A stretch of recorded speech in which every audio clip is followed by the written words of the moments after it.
నమో బుద్ధాయ. జై భీమ్, జై భారత్, జై సంవిధాన్. తథాగత భగవాన్ బుద్ధునికి, పరమ పూజ్యులు బోధిసత్వ డాక్టర్ బాబాసాహెబ్ అంబేద్కర్కు ప్రణామాలు తెలియజేస్తున్నాను. బహుజన యుద్ధబేరు యూట్యూబ్ ఛానల్కు స్వాగతం పలుకుతున్నాను. ఈరోజు దేశవ్యాప్తంగా ముఖ్యంగా బీజేపీ పాలనలోని రాష్ట్రాలు, కొంతమంది రాష్ట్ర ముఖ్యమంత్రులు అచ్చటి కార్పొరేట్ విద్యను నియంత్రించడానికి ఫీజు నియంత్రణ చట్టం తీసుకొచ్చారు. మరి కూటమి ప్రభుత్వంలో బీజేపీ ఉంది, పవన్ కళ్యాణ్ జనసేన ఉంది, తెలుగుదేశం ఉంది. మరి ఆంధ్రప్రదేశ్లో ఫీజుల నియంత్రణ చట్టం ఎందుకు తీసుకురావడం లేదు? మీకు నారాయణ, చైతన్య లేక భాష్యం మీ వారైనా వాళ్ళకు ప్రయోజనాలు చేయాలని మీరు ఫీజు నియంత్రణ చట్టం ఎందుకు తీసుకురావడం లేదు? మీరు అన్ని బిల్లులకి ఆమోదం తెలుపుతారు కదా. బీజేపీ ప్రవేశపెట్టి అన్ని బిల్లుల్ని ఏకపక్షంగా మీరు ఒంటెద్దు పోకడతో ఆమోదం తెలుపుతారు కదా. మీరు కానీ మీ ముందు జగన్మోహన్ రెడ్డి కానీ ఫీజు నియంత్రణ చట్టాన్ని జగన్మోహన్ రెడ్డి తన టెన్యూర్లో ఎందుకు తీసుకురాలేదు? అలాగే ఇప్పటి కూటమి ప్రభుత్వం కూడా ఫీజు నియంత్రణ చట్టాన్ని ఎందుకు తీసుకురావడం లేదంటే వారికి పాలక కులాల ప్రయోజనాలే ముఖ్యం. బీసీ, ఎస్సీ, ఎస్టీ, మైనార్టీల ప్రయోజనాలకి వాళ్ళకి అసలు పట్టించుకోరాళ్ళు. కేవలం అల్పసంఖ్యాకుల ప్రయోజనమే ఈ ప్రభుత్వాలకు, రెడ్డి కమ్మ ప్రభుత్వాలకి ముఖ్యం. ఈ విషయంపై నేను ఈరోజు మాట్లాడాలనుకుంటున్నాను. ఈ విషయంలో తమిళనాడు ప్రభుత్వం ఫీజు నియంత్రణ చట్టాన్ని తీసుకువచ్చినందుకు ఆదరణీయులు, గౌరవనీయులు ముఖ్యమంత్రి జోసెఫ్ విజయ్ గారిని సమతా సైనిక దళ్ పూర్తిగా అభినందిస్తూ, ప్రైవేటు విద్యా సంస్థల ఫీజుల దోపిడీపై ఆంధ్రప్రదేశ్ ప్రభుత్వం మౌనం ఎందుకుందిగా తమిళనాడు తరహాలో ఫీజు నియంత్రణ చట్టం తీసుకురావాలి. భారతదేశంలోని తమిళనాడు, గుజరాత్, మహారాష్ట్ర, రాజస్థాన్, ఉత్తరప్రదేశ్ వంటి అనేక రాష్ట్రాలు ప్రైవేటు విద్యా సంస్థల ఫీజులను నియంత్రించడానికి ప్రత్యేక చట్టాలు, ఫీజు నియంత్రణ కమిటీలు ఏర్పాటు చేసి విద్యార్థుల తల్లిదండ్రులకు ఉపశమనం కల్పిస్తున్నప్పుడు ఆంధ్రప్రదేశ్ ప్రభుత్వం మాత్రం, అలాగే కాంగ్రెస్ తెలంగాణ ప్రభుత్వం మాత్రం ప్రైవేటు విద్యా సంస్థల యాజమాన్యాలకు అనుకూలంగా వ్యవహరించడం ఇది చాలా ఆందోళనకరమైన విషయం అని సమతా సైనిక దళ రాష్ట్ర అధ్యక్షుడిగా నేను తెలియజేస్తున్నాను. ఈ సందర్భంగా ముఖ్యమంత్రి నారా చంద్రబాబు నాయుడు గారికి, ఉప ముఖ్యమంత్రి గారు శ్రీ పవన్ కళ్యాణ్ గారికి, విద్యాశాఖ మంత్రి నారా లోకేష్ గారికి ప్రైవేటు పాఠశాలలు, జూనియర్ కళాశాలలు ఫీజులను నియంత్రించే చట్టాన్ని వెంటనే తీసుకురావాలని చెప్పి నేను వినతి పత్రం కూడా పంపించాను. కనుక ఈ విషయం పైన ప్రతి అంశంలోనూ ఈ మూడు పార్టీలు ఇంక్లూడింగ్ వైసీపీ ప్రభుత్వం, గత ప్రభుత్వం బీజేపీ ప్రభుత్వాన్ని బలపరుస్తున్న సందర్భంలో బీజేపీ ప్రభుత్వంలోని గుజరాత్, మహారాష్ట్ర, ఉత్తరప్రదేశ్ ఈ విధానాన్ని అమలుపరుస్తున్నప్పుడు ఆంధ్రప్రదేశ్, తమిళనాడు, ఆంధ్రప్రదేశ్లో ఎందుకు అమలుపరచడం లేదు? కనీసం ముఖ్యమంత్రి లేక పవన్ కళ్యాణ్ గారు ఈ అంశంపై ఎందుకు దృష్టి పెట్టడం లేదు? కూటమి ప్రభుత్వం కేవలం ఆధిపత్య కులాల వారి ప్రయోజనం కలిగించడానికేనా ఈ విషయంపై స్పందించటం లేదనేది ప్రజలు వారి యొక్క అభిప్రాయంగా ఉంది. ఆంధ్రప్రదేశ్లో ప్రతి విద్యా సంవత్సరం ప్రారంభం కాగానే ప్రైవేటు పాఠశాలలు, కార్పొరేట్ విద్యా సంస్థలు ఇష్టారాజ్యంగా ఫీజులు పెంచుతున్నప్పటికీ ప్రభుత్వం నిమ్మకు నీరెత్తి ఎటువంటి నియంత్రణ చర్యలు తీసుకోవడం లేదు. అడ్మిషన్ ఫీజులు, డెవలప్మెంట్ ఫీజులు, బిల్డింగ్ ఫండ్, ట్రాన్స్పోర్ట్ ఛార్జీలు, ప్రత్యేక ఫీజుల పేరుతో తల్లిదండ్రుల నుండి వేలాది రూపాయలను, లక్షల రూపాయలను అదనంగా వసూలు చేస్తున్నారని తల్లిదండ్రుల కమిటీలు పేర్కొంటున్నాయి. ప్రభుత్వం ఎవరికి పనిచేస్తుంది? ప్రభుత్వం అంటే నారాయణ, చైతన్య, భాష్యం వంటి కార్పొరేట్ విద్యా సంస్థలు అధికార పార్టీలతో సన్నిహిత సంబంధాలు కలిగి ఉన్నాయనే అభిప్రాయం ప్రజల్లో బలంగా ఉందని, ప్రైవేటు విద్యా సంస్థల ఫీజుల దోపిడీని అరికట్టాల్సిన ప్రభుత్వం వాటిని నియంత్రించకుండా ఉండటం వెనక కారణం ఏమిటని తల్లిదండ్రులు అడుగుతున్నారు. తల్లికి వందనం ప్రభుత్వ పాఠశాలలకు కాదు, కార్పొరేట్ స్కూళ్ళకే లాభం.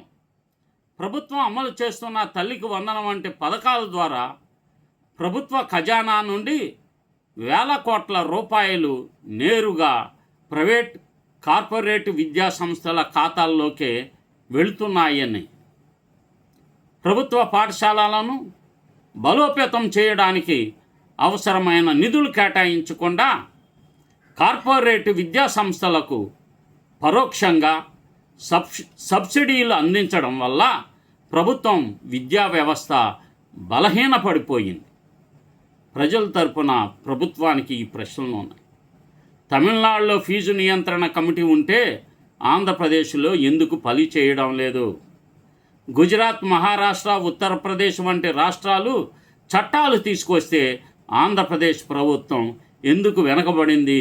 ఎందుకు మౌనంగా ఉంది? ప్రైవేటు పాఠశాలలు ఎంత ఫీజులు వసూలు చేస్తున్నాయో ప్రభుత్వం వద్ద సమగ్ర సమాచారం ఉందా? కార్పొరేట్ విద్యా సంస్థల ఫీజులపై ప్రభుత్వం శ్వేతపత్రం విడుదల చేయాలి.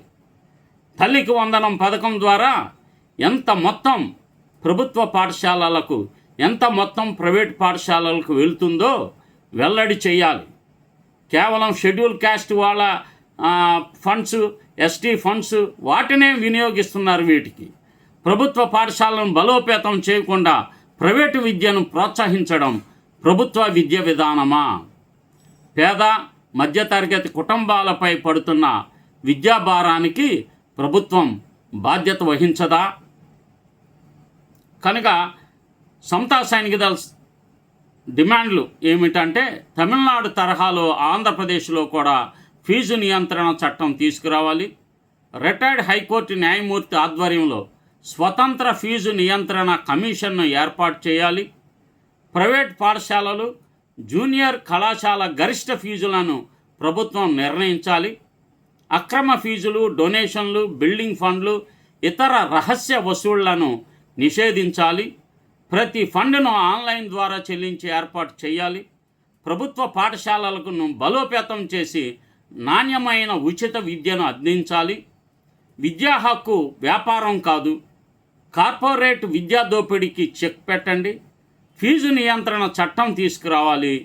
తద్వారా మాత్రమే కూటమి ప్రభుత్వం ప్రజలకు మేలు చేస్తుందా లేక ఆధిపత్య కులాలకు మేలు చేస్తుందా అన్నది తెలుస్తుంది. ముఖ్యంగా కూటమి ప్రభుత్వం ఏమనుకుంటుందంటే పాఠశాలలు పనిచేస్తున్నట్టు కనపడాలి, కానీ ఎవరికీ చదువు రాకూడదనే ఉపాధ్యాయులను నిరంతరం వివిధ డాక్యుమెంట్స్, యాప్స్ లేక రోజు గూగుల్ షీట్ ఫామ్స్ పూర్తి చేయడం, వీటిలో నిమగ్నం చేస్తుంది. నిరంతరం ట్రైనింగ్ ప్రోగ్రామ్స్, ఆ ట్రైనింగ్ ప్రోగ్రామ్స్ నిర్వహించడం ద్వారా విద్యా ఉన్నత అధికారులకి లాభాలు వస్తాయి, టీచర్లకు ఏం లాభాలు రావు. పాఠశాల దెబ్బతింటుంది. పాఠశాలను నాశనం చేయడానికి సర్వశిక్ష అభియాన్ కాసుకొని ఉంది. దాని వలన, ట్రైనింగ్స్ వలన 1% కూడా ప్రయోజనం లేదు. మరి అదే ప్రయోజనం అయితే మీరెందుకు ప్రైవేట్ పాఠశాలలో ఈ ట్రైనింగ్స్, ఈ శిక్షణలన్నీ నిర్వహించట్లేదు? ప్రైవేట్ పాఠశాలను మీరెందుకు పర్యవేక్షించట్లేదు? వాళ్ళకు కూడా వాళ్ళు ఎన్ని గంటలు విద్యాబోధనకి టీచర్స్ అక్కడ వినియోగిస్తున్నారు, ఇక్కడ ప్రభుత్వంలో ఎన్ని గంటలు టీచర్స్ బోధించడానికి అవకాశం ఇస్తున్నారు? ఎప్పుడు ఒకళ్ళు బయట ఉంటారు, ఆఫీసుల చుట్టూ తిరుగుతూ ఉంటారు, ఒకళ్ళేమో కాపలా కాస్తూ ఉంటారు. ఇదే ప్రభుత్వ విధానంగా ఉంది. ప్రభుత్వ పాఠశాలను నాశనం చేయబాకండి. మీకు అవకాశం ఉంటే దీన్ని అభివృద్ధి చేయటానికి కంకణం కట్టుకోవాలి. కానీ ఇదేమి పరిపాలన తీరు? ఇది సమగ్రంగా మీరు మార్చుకోవాల్సిన అవసరం ఉంది. మీకు గైడెన్స్ ఇచ్చే ఆఫీసర్స్ వారి పిల్లలు ఎవరు కూడా గవర్నమెంట్ పాఠశాలలో చదవట్లా, మంత్రుల పిల్లలు ఎవరు గవర్నమెంట్ పాఠశాలలో చదవట్లా, ఉపాధ్యాయుల పిల్లలు ఎవరు గవర్నమెంట్ పాఠశాలలో చదవట్లా. మీరు చదవని మీ పిల్లలు చదవని దానికి ఇక్కడ పిల్లల విద్యా విధానాన్ని మీరు ఏ విధంగా డైరెక్ట్ చేసే అర్హత మీకుంది? మీ పిల్లలను కూడా ఇక్కడ చేర్పించండి, ప్రభుత్వ పాఠశాలలో చేర్పించి అప్పుడు టీచర్స్ని ఏం చేయిస్తారో చేయించండి. అంటే మీ పిల్లలేమో శుభ్రంగా చదువుకోవాలి, గవర్నమెంట్ పాఠశాలలో పిల్లలకు మాత్రం చదువు చెప్పకూడదు.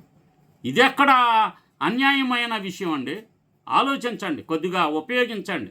అధికారులు మీకు తప్పుడుగా ఎలాగా ఒక ఆర్ఎస్ఎస్ భావజాలం ద్వారా గవర్నమెంట్ స్కూళ్ళల్లో చదివే పిల్లలకు విద్య రాకుండా చేయడానికి తీవ్రంగా కంకణం కట్టుకుంటున్నారు. వాళ్ళని అక్కడ ఉన్న 9 గంటల నుంచి 4 గంటల వరకు ఏ పని చేయకుండా చదువే చెప్పే అవకాశం వాళ్ళకి కల్పించండి. ప్రైవేట్ స్కూల్లో టీచర్స్ ఏ విధంగా పనిచేస్తున్నారో ఇక్కడ కూడా అదే రకంగా పనిచేసేటట్లు వారికి అవకాశం ఇవ్వమని టీచర్స్ అడుగుతున్నారు. మేము చదువు చెప్తాం, మేము ఇంకా అదనపు క్లాసులు కూడా తీసుకుంటాం, మా స్కూళ్ళను మెరుగుపరుచుకుంటామని ఉపాధ్యాయులు ముందుకు వస్తున్న తరుణంలో ఇంటింటికి తిరుగుతున్నారు, సెలవుల్లో కూడా తిరుగుతున్నారు, అదనపు క్లాసులు తీసుకుంటున్నారు. కానీ పిల్లలందరినీ డైవర్ట్ చేస్తున్నారు. ఎందుకంటే ప్రైవేట్ స్కూల్స్ని మీరు అభివృద్ధి చేయడానికి 2 ప్రభుత్వాలు, వైసీపీ ప్రభుత్వం అదే తీరులో వ్యవహరించింది, తెలుగుదేశం కూడా అదే తీరులో వ్యవహరిస్తూ ఉన్నది. ఈ 2 ప్రభుత్వాల యాటిట్యూడ్ మంచివి కావు. ప్రభుత్వ స్కూళ్ళ విషయంలో ఎప్పుడు కూడా ప్రభుత్వ విద్యను నాశనం చేయాలని చూస్తుంది. దీనిపై సమగ్రంగా ఆలోచించాలి సమాజం కూడా. దీనిపైన మీరు అంటే అక్కడ ఉపాధ్యాయ సంఘాలు ఉంటాయి. ఈ సంఘాలన్నీ ఆధిపత్య కులాలకు సంబంధించినవి. వాళ్ళు ఏ ప్రభుత్వాన్ని ఉంచాలో దించాలో అని దాని మీద దృష్టి సారిస్తారు. కానీ ఇక్కడ పిల్లలకి ఎందుకు విద్య అందనీయకుండా ఈ ప్రభుత్వాలు చేస్తున్నాయో ఎప్పుడన్నా ధర్నా చేయటానికి ఈ వామపక్ష సంఘాలు ముందుకొచ్చాయా? టీచర్స్తో సంపూర్ణంగా విద్యా బోధన చేసేటట్లు మీరు ఎప్పుడన్నా అవకాశం కల్పించారా? ఎప్పుడన్నా డిమాండ్లు చేశారా? ఎందుకు టీచర్లని నరకయాతన పెడుతున్నారు? కనుక వాళ్ళకి సమగ్రమైన చక్కగా బోధించే కమిటెడ్ టీచర్స్ ఉన్నారు. వాళ్ళతో పిల్లలకి చదువు చెప్పనివ్వండి. మీ వలనే, ప్రభుత్వం తీరు వలనే, అధికారుల తీరు వలనే ఈరోజు ప్రభుత్వ ఉపాధ్యాయులు చదువు చెప్పలేని పరిస్థితుల్లోకి నెట్టబడ్డారు. మీ అధికారుల తీరు మారాలి. మీ పిల్లల్ని కూడా తీసుకొచ్చి గవర్నమెంట్ స్కూళ్ళల్లో చేర్పించండి. అప్పుడు మీరు అనుకున్న అవన్నీ కూడా ఇక్కడ ఇంప్లిమెంట్ చేయండి. లేకపోతే ఈ పిల్లలని చదువుకు దూరం చేయడానికి మీరు ఏ ప్రయత్నం చేయబాకండి. ఏంటి 5 రోజులు నిరంతరం ట్రైనింగ్స్ ఏంటి? ఆల్రెడీ బిఎడ్ అయ్యి చెప్పడానికి అన్ని అవకాశాలు ఉన్న వాళ్ళకి శిక్షణ ఎందుకు? ఇదే కరెక్ట్ అయితే నువ్వు ముందుగా వెళ్ళి ప్రైవేట్ స్కూల్లో ఇంప్లిమెంట్ చేయి. అక్కడ ఇంప్లిమెంట్ చేసి ఆ రిజల్ట్ తీసుకొచ్చి ఇక్కడ చూపించు.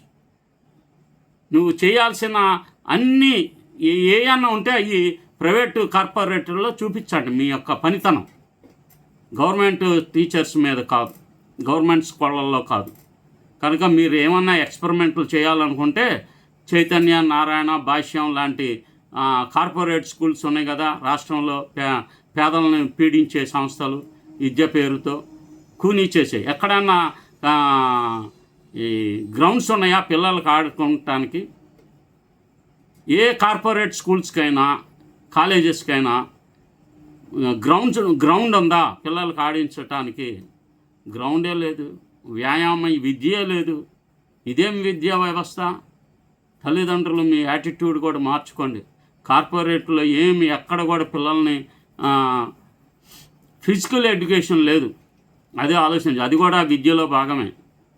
ఈ విషయాలన్నింటినీ పరిగణలో తీసుకొని మార్పు చేసే ఆలోచన ఉంటే ముందుకు కాదు. లేదంటే ప్రజలు మీరు ఇప్పుడు కాక్రోచ్ జనతా పార్టీ లాగా యువకులు జంజీ అంటున్నారు కదా, ఆ రకంగా స్కూళ్ళని బాగు చేసుకుంటానికి మీరు ముందుకు వచ్చి ఈ ప్రభుత్వం మెడలు వంచి ప్రభుత్వ పాఠశాలలు సక్రమంగా పనిచేయడానికి చదువు చెప్పే టీచర్స్ చాలా కమిటెడ్ ఉన్నారు. వారితో పిల్లలకు చదువు చెప్పనివ్వటానికి అవకాశం ఇవ్వమని చెప్పి నేను విజ్ఞప్తి చేస్తూ నమో బుద్ధాయ జై భీమ్. ఈ బహుజన యుద్ధ వేరు యూట్యూబ్ ఛానల్ను సబ్స్క్రైబ్ చేయండి, షేర్ చేయండి, అందరికీ తెలియచేయండి.